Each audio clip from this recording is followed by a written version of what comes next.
नमस्कार, बाखबर में आपका स्वागत है। मैं हूं राघवेंद्र सिंह।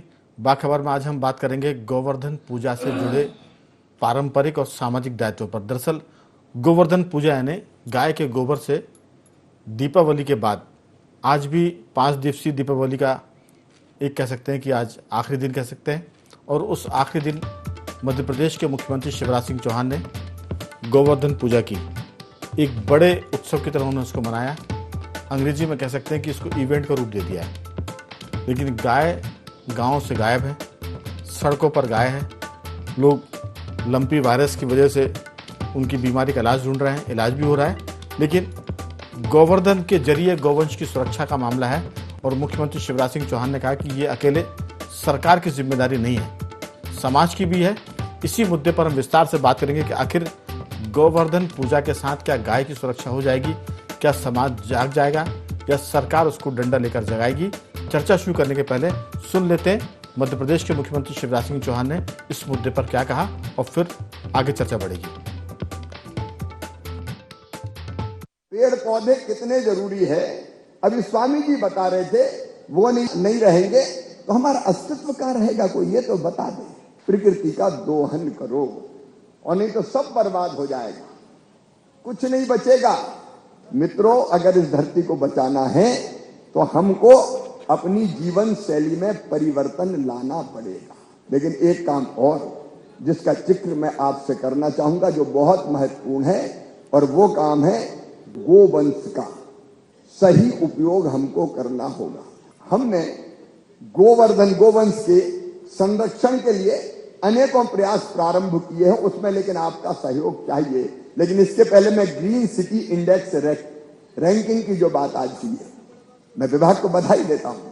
लेकिन हर एक शहर को यह अभियान हाथ में लेना पड़ेगा कि हमारा शहर ग्रीन रहेगा, हरा भरा रहेगा और हम निरंतर पेड़ लगाएंगे। ये ग्रीन सिटी इंडेक्स की रैंकिंग के लिए हम करेंगे, सबको मिलकर करना पड़ेगा। मध्य प्रदेश एक नई राह पर चलेगा। अब गौ माता सड़कों पर घूम रही है, सरकार प्रयास करेगी, हम कोई कसर नहीं छोड़ेंगे। लेकिन क्या समाज की कोई जवाबदारी नहीं है? क्या आपकी कोई जिम्मेदारी नहीं है? मैं आज अपील करना चाहता हूं संपूर्ण समाज से कि आइए, सरकार भी साथ खड़ी हो और हम भी साथ मिलके हम अपने गोवंश की चिंता करें। तो एक उपाय है, हम गौशालाएं खोलें कि ढंग से गौशालाएं चलें तो गौशालाएं आत्मनिर्भर हो जाएंगी, पैरों पे खड़ी हो जाएंगी। सरकार अपनी तरफ से हर पंचायत में धीरे धीरे गौशाला खोलने का प्रयास करेगी। तो हमने सुना कि मुख्यमंत्री शिवराज सिंह चौहान साफ कह रहे हैं कि ये अकेले सरकार की जिम्मेदारी नहीं है, समाज को भी जागना पड़ेगा। गौवंश की रक्षा और गांव से लेकर शहरों को हरा भरा बनाना, ग्रीन बनाना। और मुख्यमंत्री शिवराज सिंह चौहान वैसे भी इस पूरे अभियान को रोज एक पेड़ लगाकर अंजाम भी दे रहे हैं। लेकिन एक पेड़ लगाना सांकेतिक है, टोकन है। जब तक पेड़ कटना बंद नहीं होंगे तब तक पेड़ लगाने के साथ साथ उनकी रक्षा की भी जिम्मेदारी। इस महत्वपूर्ण मुद्दे पर चर्चा के लिए हमारे साथ स्टूडियो में मौजूद हैं दो विशेष मेहमान।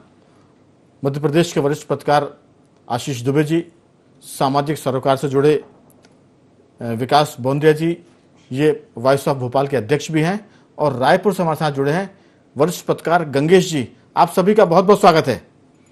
गंगेश जी, जब जब गाय की बात आएगी, गौवंश की बात आएगी, तो अविभाजित मध्य प्रदेश के हिस्से छत्तीसगढ़ का भी नाम जरूर आएगा, क्योंकि छत्तीसगढ़ के मुख्यमंत्री या छत्तीसगढ़ की सरकार ने गौवंश को बचाने के साथ साथ वो भी एक तरह से व्यावसायिक इस्तेमाल की बात भी की कि गाय का गोबर अगर बिकेगा तो लोग गाय को सड़क पर आवारा मवेशी की तरह नहीं छोड़ेंगे, उसको पालेंगे भी, उससे दूध भी मिलेगा, गाय का गोबर भी मिलेगा, और गाय के गोबर से जो प्राकृतिक पवित्रता आएगी उस पर भी बात होगी। लेकिन मध्य प्रदेश के मुख्यमंत्री, आपकी जानकारी में होगा, शिवराज सिंह चौहान रोज एक पेड़ लगा रहे हैं। आज उन्होंने गोवर्धन पूजा की और उन्होंने कहा, साफ कहा दो टूक, कि गाय को बचाना अकेले सरकार की जिम्मेदारी नहीं है। गौशालाएं सरकार चलाए, समाज चलाए, सरकार मदद करेगी। आपकी राय कि छत्तीसगढ़ में क्या दृश्य है, क्या सीन है गौवंश की रक्षा का, और सरकार का क्या रवैया है गायों के प्रति, आपकी राय? ये आपने खुद ही स्पष्ट कर दिया कि पिछली सरकार भी थी, उसने भी लगातार गौवंश की रक्षा के लिए बहुत सारे उपाय किए। गौ सेवा आयोग बना हुआ, जी इन सबसे पहले का सबसे अच्छी बात यह है कि छत्तीसगढ़ के ग्रामीण क्षेत्र में खासतौर पर परंपरा रही है कि वहाँ की जो बहू बेटियां होती हैं वो सुबह से होकर गोबर देने निकलती हैं और वो लेके आती हैं अपने घर और उपला बनाना और जो भी घर में उभारना वाला काम, ये यहाँ की परंपरा में शामिल है। जी अब उसमें से एक कदम बढ़ के मुख्यमंत्री जी ने जो सहयोग प्रदान किया है, मतलब जनता की नब्ज को समझाएगा, ग्रामीण जनता की, और उनकी गोबर को खरीदी का सिलसिला जो शुरू किया पिछले 2-3 साल से, उसका बहुत ही फायदा मिल रहा है। देखिए, एक अभी तक जो ये हो रहा था, जब तक ये योजना नहीं, तब तक ये था कि गोबर के उपले बनाने और घर में लीपने गुहारने ही काम आते। अब यह है, इससे सबसे बड़ी चीज ऑर्गेनिक खाद मैन्योर बनाने की प्रक्रिया शुरू हो गई है। जगह जगह गोठान बनाए गए हैं, वहां पर मैन्योर बनाने की प्रक्रिया शुरू हो गई है। तो वो जो है खेती किसानी के लिए बहुत ही बेनिफिशियल है। गोबर का खाद सबसे अच्छा खाद माना जाता है, सबसे अच्छा ऑर्गेनिक खाद माना जाता है और उससे उपज न केवल जमीन की रक्षा होती है, जमीन में जो टेक्सचर है वो खराब नहीं होता, साथ ही साथ उपज में भी कई गुना वृद्धि होती है।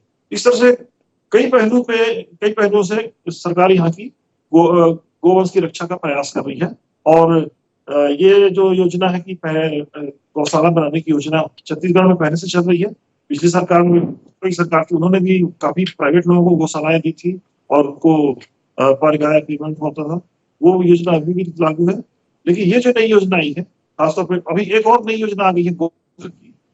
गौमूत्र सबको मालूम औषधि गुण होता है उसमें, आयुर्वेदिक के हिसाब से बहुत ही औषधि गुण वाला होता है। उसमें गौमूत्र लेने के लिए सारी जितनी आयुर्वेदिक फार्मास्यूटिकल कंपनियां हैं वो तैयार रहती है। तो ये भी एक बड़ा काम सरकार की तरफ से गौवंश की रक्षा के लिए किया गया है कि गाय को मतलब सामान्य तौर पर ये माना जाता है दूध देने के बाद गाय जो अनुपयोगी हो जाती है तो लोग उसको रास्ते पे छोड़ देते थे। लेकिन गोमूत्र और गोबर योजना, इस योजना ने गायों को अपने घर में बांधने के लिए लोगों को वश कर दिया, क्योंकि आपको रोज गोबर चाहिए, रोज आपको गोमूत्र कलेक्शन करना है और उसको ले जाके उचित मूल्य में सरकार खुद खरीद रही है। तो सरकार ने जो 2 योजनाएं की है, इससे निश्चित तौर पर पूरे प्रदेश में गायों की सुरक्षा होगी, रक्षा होगी। लोग अपने मवेशियों को आवारा छोड़ेंगे नहीं और अपने घरों में बांध के रखेंगे और उनसे उनको लाभ भी मिलेगा, ताकि कम से कम खाने चारे का खर्चा निकलेगा। इस तरह से गोवंश की रक्षा पूरी तरीके से हो पाएगी। सरकार की पहल से समाज भी सक्रिय हो गया। लेकिन जो आपने बात बताई, मुझे लगता है कि इस भारत का बच्चा जानता है कि गाय और गोबर के क्या फायदे हैं। लेकिन विकास जी, ये कोई रॉकेट साइंस नहीं है कि गौमूत्र से क्या फायदे हुए, गोबर की लिपाई से क्या फायदे होते हैं। लेकिन समाज असल में बहुत ही खुदगर्ज जैसा हो गया है, बहुत स्वार्थी हो गया है। गाय जब दूध देना बंद करती है तो उसको सड़कों पर छोड़ देता है। और अब तो एक कदम और आगे, गाय दूध देती भी है तो दूध लगाते हैं और गाय को सड़क पर छोड़ देते हैं, क्योंकि जो पुरानी व्यवस्था थी कांजी हाउस ग्राम पंचायतों में, उसकी समाप्ति के बाद से ग्रामीण जो है वो एक तरह से बेफिक्र हो गया है कि अब वो गाय बैल को आवारा छोड़ भी देगा तो कोई उसको पकड़ेगा नहीं, क्योंकि कांजी हाउस बंद हो चुके हैं। तो यहाँ धर्म कम है, सामाजिक ढिठाई ज़्यादा है, सामाजिक बेशर्मी ज़्यादा है। लोग गाय की बात तो जरूर करते हैं, लेकिन हमारा मानना है कि अच्छी बातें कहीं से भी मिले उसको मानना चाहिए, चाहे वो छत्तीसगढ़ से मिल रही हो या मध्य प्रदेश के कई लोग काम करते हैं। सवाल ये कि पहले तो संत समाज भी बहुत आगे था। जी, कई साधु सन्यासियों और मठाधीशों ने भी गौशालाएं खोली थी और बड़े पैमाने पे एक तरह से अभियान से चला था गौशालाएं खोलने का। लेकिन वो कुछ ठंडा पड़ गया है और अब गाय और खासतौर से बछड़ों की हम बात करें, वो कसाईयों के पास जाते हैं, वो स्लाटर हाउस जाते हैं। और आज का जो दिन है वो गोवर्धन पूजा के साथ साथ गौवंश बचाने का भी है। आपकी राय? मुख्यमंत्री ने पेड़ों को बचाने की बात भी की। हम मध्य प्रदेश की राजधानी भोपाल में किस तरह से पेड़ कटे हैं और कट रहे हैं, इस पर भी बात करेंगे। पहले आपकी राय। नहीं, यकीनन राघवेंद्र भाई, देखिए, पड़वा के दिन में गोवर्धन पूजा की जाती है जी, जो एक धार्मिक त्यौहार जरूर है, लेकिन इसके पीछे भी प्रकृति के प्रति क्या निष्ठा रहनी चाहिए, प्रकृति का कैसे उसका शुक्रिया, धन्यवाद अदा करना चाहिए, ये भी इस त्यौहार में छपा हुआ। मुझे लगता है कि आज का जो कार्यक्रम हुआ है मध्य प्रदेश सरकार के द्वारा, वो एक सांकेतिक जरूर था, लेकिन आप देखेंगे इस क्षेत्र में मतलब प्रकृति के प्रति अपनी निष्ठा जताना और प्रकृति के ठीक ठाक तरह के दोहन के लिए जो सामाजिक नेतृत्व की जरूरत है, उसको विकसित करने वाला ये कार्यक्रम है। यकीनन सरकार बहुत सारे काम कर सकती है, बहुत सारे काम समाज को करने चाहिए। आपने जो चिंता प्रकट की गोधन के सड़कों पे घूमने की, तो आप देखेंगे, हम हवाई जहाज से भी चलते हैं तो बारिश के दिनों में तो खास करके, अब तो गांव में पक्की सड़कें हो गई हैं, कंक्रीट सड़कें हो गई हैं, तो उसके ऊपर तो गाय बैठी हुई बहुत, मतलब एयरप्लेन से भी दिखता है कि झुंड का झुंड सड़कें पे बैठे हुए हैं। ये समस्या, मेरा जहां तक व्यक्तिगत सोच है, केवल सरकार या संस्थाओं के द्वारा चलाए जाने वाली गौशाला से हल नहीं होना। आप समझिए ना, अगर ऐसी व्यवस्था कर दी जाती कि सब बच्चे समाज के इन संगठित संस्थाओं के भरोसे पढ़ लिख के परवरिश कर जाते, परिवार उनसे विमुख होके भी रह जाते, तो क्या ये संभव था? वही स्थिति आज गोधन की है। मुझे लगता है कि इसमें हर गोधन मालिक को इन्वॉल्व होना पड़ेगा। गाय ना छोड़ी जाए, उसकी कैसे इकोनॉमिक्स डेवलप की जाए कि दूध न देने वाला गाय भी या बैल भी, बछड़ा भी, सफेद मवेशी, कोई भी सफेद मवेशी या भैंस भी हो, मैं तो कहूंगा, तो वो उससे उसका लालन पालन कैसे हो जाए। अब जो बात आई छत्तीसगढ़ के विषय की, इसको अडॉप्ट जरूर अन्य राज्य भी कर रहे हैं, लेकिन आपको ध्यान होगा पुराने समय में गांव में पंचायत की व्यवस्था में ऐसा होता था कि पंचायत की जितनी सड़कें होती थी, कच्ची पक्की पगडंडियां, वहां पे जो गोबर गिरेगा उसको उठाने का भी एक ठेका निश्चित होता था। एक ही व्यक्ति उठा सकता था, बिना ठेकादारी व्यक्ति गोबर नहीं उठा सकता था, क्योंकि गोबर का तब भी उपयोग मान्य किया गया था। उसकी जो इकोनॉमिक वायबिलिटी उस वक्त देखी गई थी, तो गांव भर में वो ठेकेदारी गोबर उठाता था जो मवेशी करते थे। बिल्कुल, लेकिन मैं आपको बता दूं, हम प्रेजेंट रूप में आगे मैं आपको बता दूं कि एक तो गौचरों पर लोगों ने कब्जे कर लिए, बिल्कुल वो जो चरणों की जमीन थी वो बड़ी समस्या है, खत्म ही हो गई। रेवेन्यू का जो विभाग है, चाहे वो पटवारी हो, तहसीलदार हो, वो ध्यान देते नहीं है और गांव के लोग उस पर कब्जा करके खेती कर रहे हैं। तो जो एक चरणों की जमीन थी वो एक तरह से खत्म है गांव में, चरणों ही खत्म ही हो गई। और दूसरी बात यह कि आशीष जी, दरअसल जो व्यवस्था थी ग्राम पंचायतों में कांजी हाउस की, वो व्यवस्था इसलिए खत्म की क्योंकि गांव में कांजी हाउस में गाय बैल आवारा जो घूमते थे उनको बंद करते थे, मगर वो कई बार भूख प्यास से मर जाते थे। और नगर निगम, नगर पालिकाओं में भी कांजी हाउस हुआ करते थे, लेकिन वो व्यवस्था बंद हुई। उससे लाभ हुआ कि भूखे प्यासे वो कांजी हाउस में नहीं मर रहे हैं, लेकिन सड़कों पर वो जो भूखे प्यासे घूमते हैं वो लोगों से टकरा कर दुर्घटना की वजह बन रहे हैं। वो सड़क पर घूमने की वजह से हमारे जो एक धार्मिक आस्था उस पर चोट पहुंचाते हैं, और एक तरह से पूरे एक समाज को वो धार्मिक रूप से पाखंडी भी करार देते हैं। हम गौ माता की जय तो बोलते हैं हर आरती की प्रार्थना सभा में सुबह शाम, लेकिन गौ माता की जय बोलने के साथ उसको मरने के लिए भी छोड़ देते हैं। सवाल यही है कि सरकारों ने तो हाथ खड़े कर दिए, उन्होंने कहा कि समाज के बगैर ये संभव नहीं है। क्या आपको लगता है कि सिर्फ गोवर्धन पूजा से काम चल जाएगा? क्या समाज भी इसमें जागेगा? ऐसी उम्मीद लगती है आपको? देखिए, अभी जैसे आज पहली बार सरकार ने ऐसा आयोजन किया है और सरकारी तौर पर, तो अभी तो उम्मीद ऐसी नहीं लगती कि कोई रातों रात कोई कायाकल्प हो जाएगा और लोगों के विचार बदल जाएंगे। ये एक बहुत बड़ी प्रोसेस है, बहुत बड़ा एक अनुष्ठान जैसा है जिसको करना होगा। लेकिन सवाल ये है कि ये बात आज पहली बार तो हुई नहीं है, ये पहले से चल रही है बात कि गायों को बचाना है, गौवंश को बचाना है, और सब सारी चीजें उनको, उसको धर्म से, प्रकृति से, सब चीजों से जोड़ के उसको उपयोगी बताया जा रहा है। तो मध्य प्रदेश के लिए विषय नया नहीं है, ये कलेवर नया है। इसको नए तरीके से एक बड़े इवेंट के तौर पर जो पेश किया गया है, तो ये एक सरकार की एक ऐसी स्थापित शैली हो गई है कि इसी तरह की पैकेजिंग के साथ वो योजनाओं को सामने लाती है, और बाद में उसके फॉलो अप समझ नहीं आते हैं कि इतने सारे इवेंट हो चुके होते हैं कि ये पता ही नहीं चल पाता कि हुआ क्या था, उसका फॉलो उसका असर क्या हुआ। तो अभी इस तरह अगर शुरू कर लिया गया है तो उसकी कैसे उसका क्रियान्वयन होगा और कैसे होगा, एक समाज पर जिम्मेदारी डालना ठीक है, समाज की सहभागिता भी ठीक बात है, लेकिन समाज में समाज एक पूरी तरह से एक नहीं है, हर व्यक्ति एक अलग इकाई है समाज में। वो कैसे आशीष जी, दरअसल समाज की जो गैर जिम्मेदारी है उसके चलते ये समस्या है। सरकार तो पहले भी कभी गौवंश की रक्षा नहीं करती थी, लेकिन ग्रामीण व्यवस्था थी कि ग्राम पंचायतों में कांजी हाउस थे, लोग डर के मारे गाय बैल छोड़ते नहीं थे।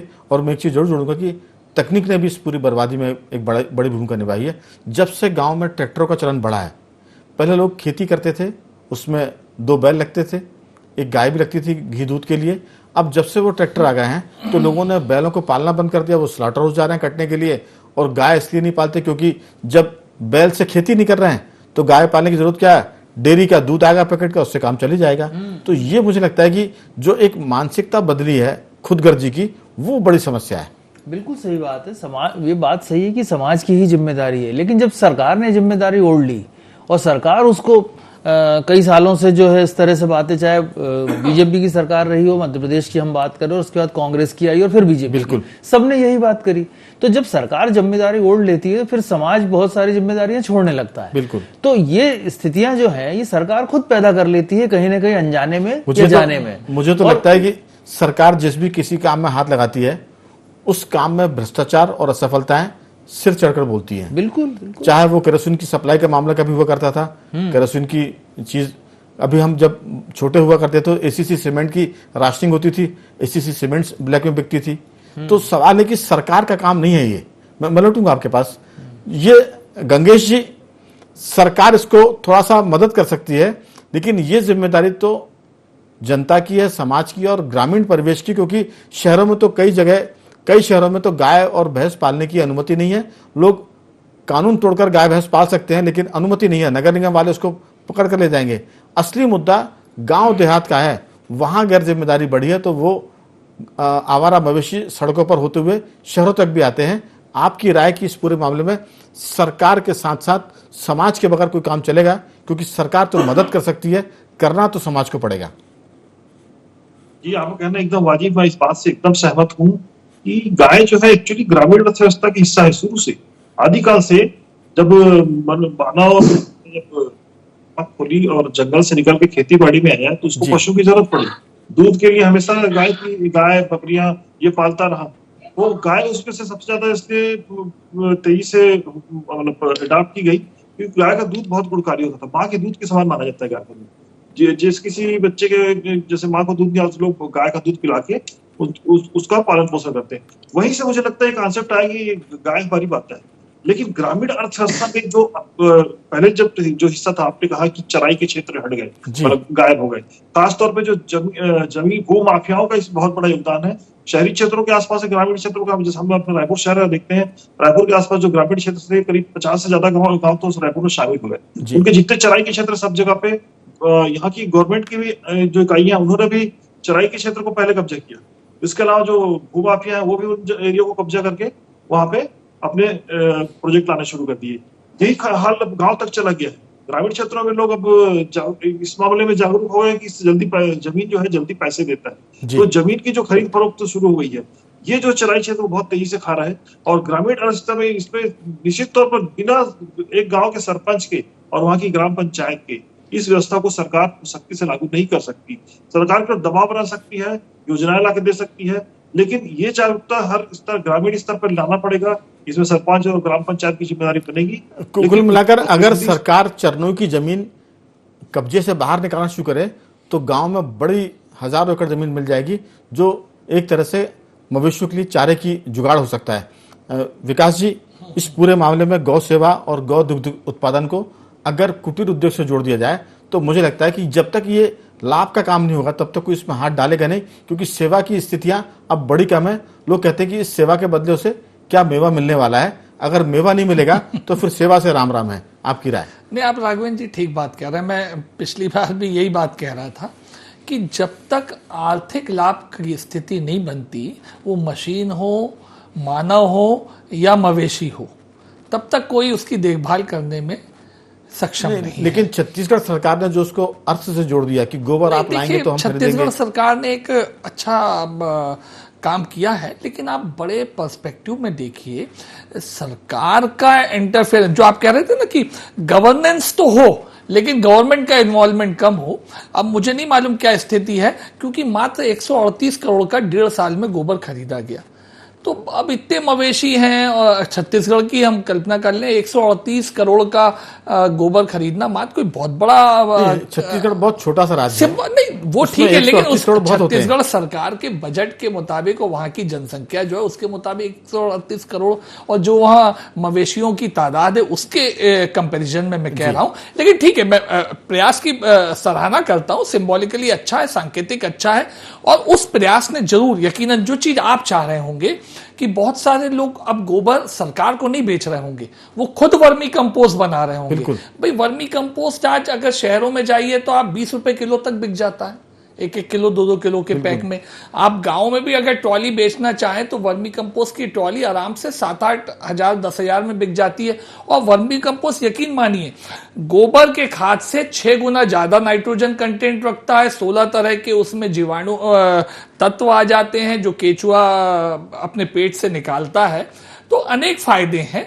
वर्मी कंपोस्ट का वैल्यू एडिशन है गोबर खाद का वर्मी कंपोस्ट के रूप में, तो वो लोगों ने ग्राह्य किया ही होगा। रासायनिक खाद से मुक्ति मिलेगी और जमीन का खेती का जो मैं जो बात कह रहा था आर्थिक पक्ष ना कि छत्तीसगढ़ सरकार ने 138 करोड़ का गोबर खरीदा होगा, लेकिन मुझे यकीन है कि वहां बहुत सारे परिवारों ने उसे कुटीर उद्योग बनाकर गौकाश बनाना चालू किया होगा, वर्मी कंपोस्ट बना रहे होंगे। अब तो गोबर के कंडे भी बिकते ही हैं, पूजा के लिए बिकते हो भले या अन्य कामों के लिए बिकते हो। इसके अलावा दिया और मूर्तियां और तरह तरह की चीजें हैं जिनकी शहरों में खपत हमने हाल में दिवाली में देखा कि एक फैशन के रूप में होने लगी है। तो यकीनन जब तक आर्थिक रूप से ये पूरा चक्र आत्मनिर्भरता नहीं पाएगा तो हमें गाय और गोधन की रक्षा बिल्कुल कुल मिलाकर हम कह सकते हैं आशीष जी, कुटीर उद्योग की अपने बात की, लेकिन समाज के साथ साथ जो राजनीतिक दल हैं जो कहते हैं कि हम परिवर्तन लेकर आते हैं, जब राजनीतिक दल के कार्यकर्ता सरकार बदल देते हैं तो समाज की स्थिति को क्यों नहीं बदल सकते। अगर किसी पार्टी के 1 करोड़ कार्यकर्ता हैं, अगर वो उसको मिशन बना ले, कांग्रेस के अगर 30 लाख कार्यकर्ता हैं, 25 लाख कार्यकर्ता हैं, अगर वो मिशन बना ले, तो मुझे लगता है कि वोट तो अपनी जगह है, थोड़ा सा सामाजिक सरोकार से भी अगर पार्टियां जुड़ जाएगी तो देश का भला हो सकता है। आपकी राय?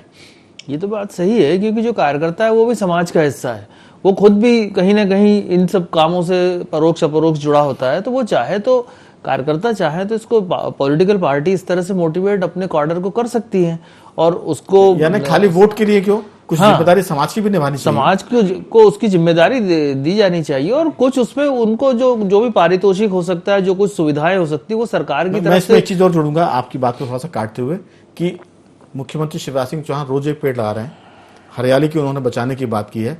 भोपाल राजधानी है, जब कांग्रेस की सरकार थी तब कमलनाथ जी से सवाल किया गया था कि साहब भोपाल की चंदनपुरा घाटी में पेड़ कट गए, तो उन्होंने कहा था कि डेवलपमेंट होगा तो पेड़ तो कटेंगे ना। अभी आज की तारीख में हम बात करें तो स्मार्ट सिटी के नाम पे हजारों पेड़ कट गए और अभी बिल्डरों ने भोपाल का बाक्सवनिया इलाका है उस तरफ भी बड़ी तादाद में पुराने पेड़ काट दिए हैं और ये कहकर काटे हैं कि वो निजी जमीन है। मुझे लगता है कि निजी जमीन भी अगर किसी के तो वो उसको अनुमति चाहिए। तो इस पूरे मामले में मुझे लगता है कि जो प्रशासन के अधिकारी है, नगर निगम, इनकी भी एक तरह से पेड़ कटाई में और कब्जे कराने में, जो बात गंगेश जी कह रहे थे कि ग्राम पंचायतों की भी हिस्सेदारी होती है चरणों की जमीन पर कब्जा कराने में, वैसे ही नगर निगम, नगर पालिकाएं और जो स्थानीय पार्षद शहरों के होते हैं वो भी पेड़ कटवाते हैं और कब्जे करवाते हैं। मुझे लगता है कि इस पर भी मिशन के तौर पर काम करने की जरूरत है, अभियान चलाने की जरूरत है कि पेड़ ना कटे, निजी पेड़ भी अगर कोई काट रहा है तो उस पर कार्रवाई हो, गाय तो बचाएं। इस पर भी आपकी थोड़ी सी टिप्पणी। देखिए सही बात है कि निजी व्यक्ति कभी पेड़ काटने की बात करता है तो उसको बहुत सारे नियम कानून में फंसा दिया जाता है, डरा दिया जाता है। और बड़े बड़े जो बिल्डर कॉलोनाइजर होते हैं, जो सरकार के किसी भी तरह से बड़े करीब होते हैं, वो पूरा जंगल की जंगल काटते हैं। अगर हम सिर्फ भोपाल की ही बात कर लें, मुख्यमंत्री कहते हैं कि मैं रोज एक पेड़ लगाता हूँ, एक पौधा लगाता हूँ। तो अगर ये देखा जाए कि भोपाल में ही मतलब मुख्यमंत्री की नाक के नीचे एक पूरा जंगल जो है बर्बाद हो गया, जिसके अंदर यूनिवर्सिटियां और तमाम होटल और बंगले सब बन गए हैं और वो शेर जो टाइगर है वहां के, वो मारे शहर में घूमते और फिर जंगल विभाग के अधिकारी जो है पुराने नए वो कहते हैं कि इनको मार देना चाहिए। तो ये कैसा पर्यावरण और कैसा संतुलन मुख्यमंत्री का है, ये मुख्यमंत्री को थोड़ा सा। और आप नए वो भोपाल में जो है स्मार्ट सिटी के नाम पे कितने पेड़ काटे गए। कुल मिलाकर हम कह सकते हैं कि पहाड़ सुरक्षित नहीं है, जंगल सुरक्षित नहीं है, गाय सुरक्षित नहीं है, सरकार दमला के काम करने की कोशिश कर रही है, समाज साथ नहीं दे रहा है, तो कहीं ना कहीं सख्ती की जरूरत है। तो कह सकते हैं कि गोवर्धन पूजा के जरिए गाय बचाने की बात आज मुख्यमंत्री शिवराज सिंह चौहान ने की है। और मैं तीनों मेहमानों का धन्यवाद करूंगा, गंगेश जी आपका भी, विकास जी आपका भी, आशीष जी आपका भी, कि आपने इस चर्चा को और सार्थक किया। गाय को बचाने की जरूरत है, भले उसके लिए आपको गोबर बेचना पड़े, गोबर की खाद बनानी पड़े या गौमूत्र बेचना पड़े या पौधे लगाने पड़े। तो बाखबर में आज सिर्फ इतना ही, कल किसी और मुद्दे पर बात करेंगे। तब तक बने रहिए हमारे साथ और देखते रहिए IND24।